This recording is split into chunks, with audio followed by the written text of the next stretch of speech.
I don't set out to explain a specific idea or to send a message. The things that I make are made because they occur to me and I think they deserve to exist.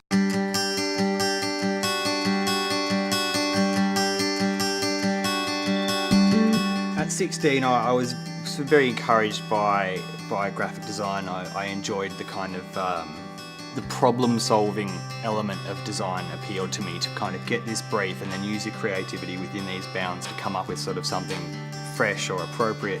It didn't quite fulfill the part of me that loved using my hands.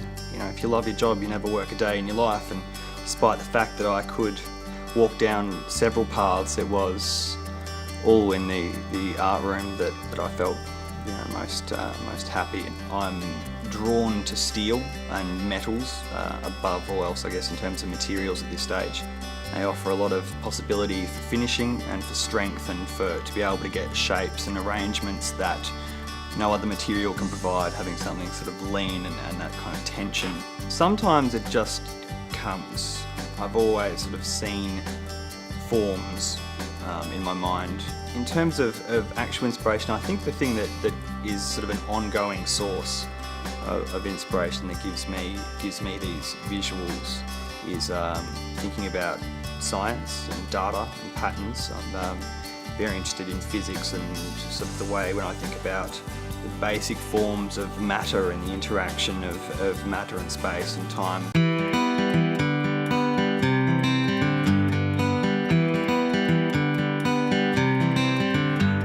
A lot of my work is very structured and very considered. A lot of the things I do start off with sketches, and then I model them and then get them laser cut so that I know that every piece fits together in a certain way. So I kind of design myself big jigsaw puzzles. Once I make something, and this idea or this form that's been kicking around in my head, once I make it, it frees me up in some ways to think about the next thing, because I find that ideas that I'm attracted to continually reoccur until I pursue them and explore them and sort of hunt them down and make them real.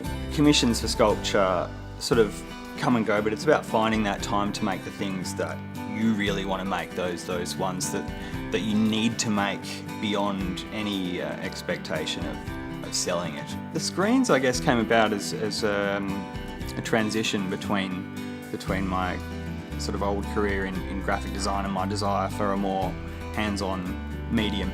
I was called to a worksite that my brother was on. He was an apprentice carpenter at the time, and their client wanted something different and wanted something organic and fluid and reminiscent of nature, being in a sort of inner city environment.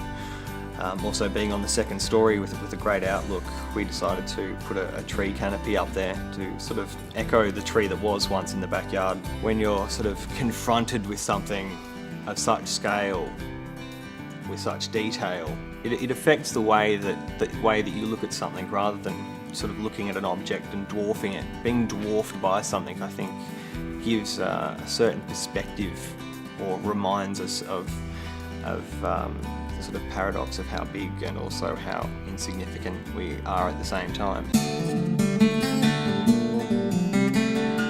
I definitely have plans of where I want to go, and I guess that's essentially what any artist wants, is to be able to make the works that they want to make all the time.